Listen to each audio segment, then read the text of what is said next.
Para saludar y agradecer a Ana Carolina Chimiak. Ella es codirectora de CEPAD, del Centro de Justicia para la Paz y el Desarrollo. Le agradecemos que nos tome esta llamada. Teníamos interés en conversar con ella pues sobre asuntos de la mayor relevancia que se han anunciado en el país y especialmente en Jalisco. La semana pasada, en el marco del Día Internacional contra las Víctimas de Desaparición Forzada, el gobernador dio una declaración en un evento pues totalmente alejado de las víctimas, en la inauguración de las nuevas oficinas de la Comisión Estatal de Búsqueda, donde insistía que hay apoyo presupuestal para buscar a las personas desaparecidas, pero también supuestamente la terminación ya del registro estatal de personas desaparecidas. Ana Carolina Chimiak, ¿cómo estás? Muy buenas tardes. Buenas tardes también a Jesús, un saludo a ustedes y también un saludo al auditorio. Muchas gracias por la invitación. Al contrario, Ana, ¿qué opinas de este anuncio que hizo el gobernador de que supuestamente el registro ya está listo y solamente pues están checándolo y que a finales del año se entrega? Por una parte vamos muy tarde, pero ¿sabes si ahí se ha compartido con organizaciones de la sociedad civil como CEPAD o con los colectivos de familiares cómo se ha elaborado este registro? Pues primero preocupa forma del anuncio, tal como señalaste, muy alejado de víctimas y sobre todo también no solo alejado con su presencia o participación en el mismo evento, que por cierto se llevó a cabo el video o su publicación el 30 de agosto, que es el Día Internacional de Víctimas de Desaparición Forzada. Entonces tocaba en ese día mucho más escuchar a las familias que llevar cierto tipo de anuncios sobre la problemática. Pero por otro lado también pues ha sido sobre todo en los últimos meses un proceso totalmente lejano tanto a familiares de personas desaparecidas como las organizaciones de la sociedad civil o incluso el Consejo Ciudadano de Búsqueda. Sobre todo ahí puedo hablar a nombre del Consejo Ciudadano de Búsqueda desde la fecha del marzo de 2022 con ese corte drástico que se anunció de forma muy pública de cifras de personas desaparecidas correspondientes a Jalisco en el Registro Nacional de Personas Desaparecidas y No Localizadas. Desde el Consejo hemos estado muy al pendiente y realizamos múltiples acciones de incidencia y de rendición de cuentas correspondiente a poder saber qué estaba pasando frente a la cuestión de las cifras de personas desaparecidas y los registros y recalcamos importancia que esta información se pueda transparentar, se pueda socializar no solo con las familias, pero con la sociedad en conjunto. Ante eso hubo cierto grado de apertura, sobre todo desde la Comisión de Búsqueda y también de alguna manera de la Fiscalía Especial en Personas Desaparecidas, y se llevó a cabo este proceso de revisión y de la llamada consolidación estadística, donde se hacía de forma periódica una especie de corte de cómo estaba avanzando la situación. Sin embargo, no se nos ha compartido pues las bases de datos para poder verificarlos de manera plena. Se nos ha mostrado algunas capturas para poder mostrar pues las fallas o los orígenes también de pues todos esos errores correspondientes al Registro Nacional de Personas Desaparecidas. Se han hecho algunas pruebas de qué manera se puede detectar este tipo de deficiencias y por qué surgen. Y por otro lado se nos ha mostrado algunas constancias de localizaciones, de estos llamados informes de localizaciones de acuerdo con el protocolo homologado de búsqueda que tienen que realizarse al momento de localizar una persona con vida o sin vida. Tuvimos acceso a algunas de estas constancias pues, para poder revisarlas en algunas reuniones por parte del Consejo Ciudadano. Eso fue un momento y posteriormente se nos avisó que ya se está avanzando con la construcción del registro, iba a concluirse en mayo, en junio y posteriormente se estaba alargando la fecha y se nos ha avisado también con las dificultades de comunicación y poder tener la información de la ruta a seguir de parte de la Comisión Nacional de Búsqueda, sobre todo por las fallas de la plataforma que varias de ellas se han evidenciado ahora con la salida de la excomisionada nacional de búsqueda.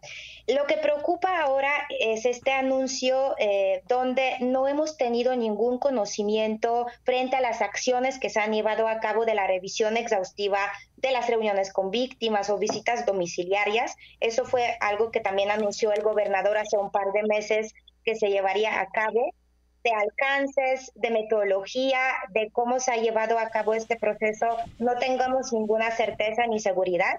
Y también preocupa la fecha que está posponiéndose la consolidación de este registro, cuando su infraestructura tecnológica debe haberse creado en junio del año 2021, o sea, hace más de 2 años, y recordando que este registro pues no es solo la información como muchas personas piensan de fines estadísticos, de conocer la magnitud de la problemática, sino es una herramienta principal y clave para la búsqueda, para la investigación, para la construcción de políticas públicas en materia de prevención o para, por ejemplo, generación de análisis de contexto, entre otras cuestiones.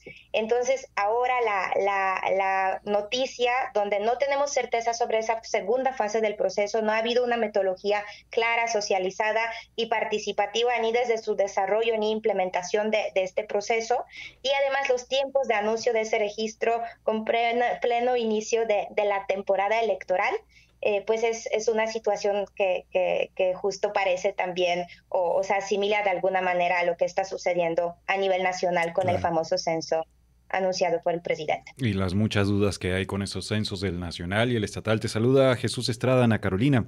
Ahorita comentaste el tema, me parece importantísimo también, del análisis de contexto. Hace algunos días ustedes en CEPAT publicaron una publicación en sus redes sociales. Dicen que solo el 4% de las investigaciones que hace la Fiscalía Especial en Personas Desaparecidas desde el 2018 a la fecha, solo en 4% se ha realizado un informe de contexto para conocer justamente los patrones, los modus operandi de las desapariciones, los puntos de búsqueda o posibles perpetradores. Esto es muy poco. Preguntarte, debería ser mucho más extenso los análisis de contexto de las investigaciones justamente en materia de prevención, me parece, ¿no?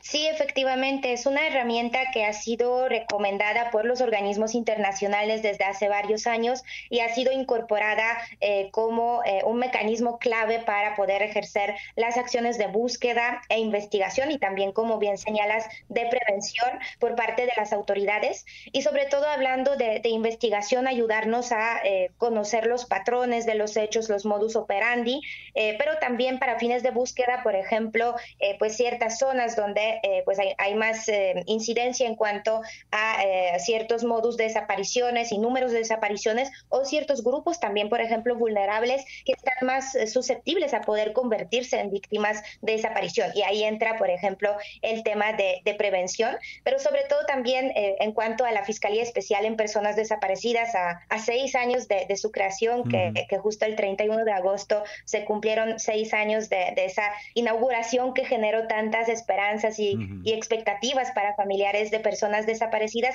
pues lamentablemente es un dato preocupante.